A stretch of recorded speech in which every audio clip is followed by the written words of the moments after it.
দেখো বন্ধুরা, আজকে রাখছি বাইলা মাছ, গুড়া গুড়া বাইলা মাছ রাখছি, সঙ্গে একটা সরপুটিও আছে। এই দিয়ে জাল রান্না করবো, মাছের জাল।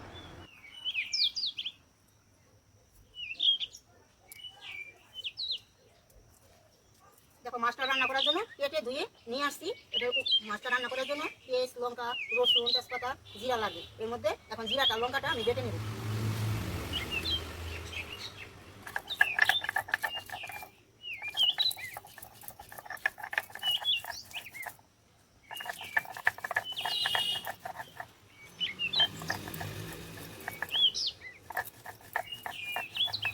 মাছটা রান্না করার জন্য খালি করার মতো তেল দিয়ে দিচ্ছি। তেল দিয়ে মাছটা ভেজে নেবো হালকা করে।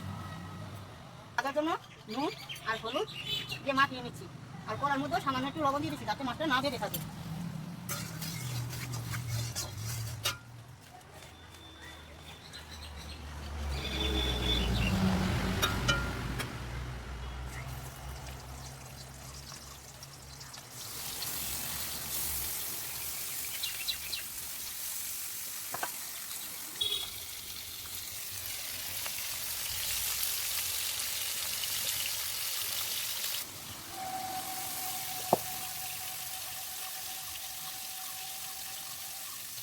মাছটা ভেজে নামিয়ে নিলাম। এখন ওই করার মতো তেল দিয়ে তেজপাতা, জিরে ফোড়ন দিলাম।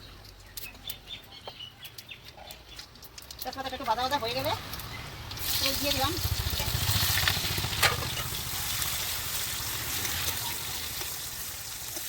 তেলটা হতে হতে এদিকে ওই যে মশলাটা বেটে রেখেছিলাম, ওটা দিয়ে মাছ ভাজার মধ্যে মিশিয়ে নিচ্ছি। নুন, হলুদ দিয়ে এখন এই পেঁয়াজটা ভাজা হয়ে গেছে। এখন ওই মাছটা ঢেলে দেবো।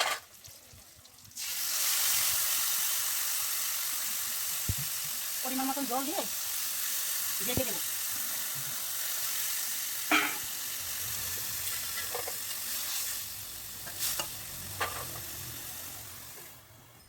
দেখো বন্ধুরা, তরকারিটা রেডি, এখন নামিয়ে দেবো।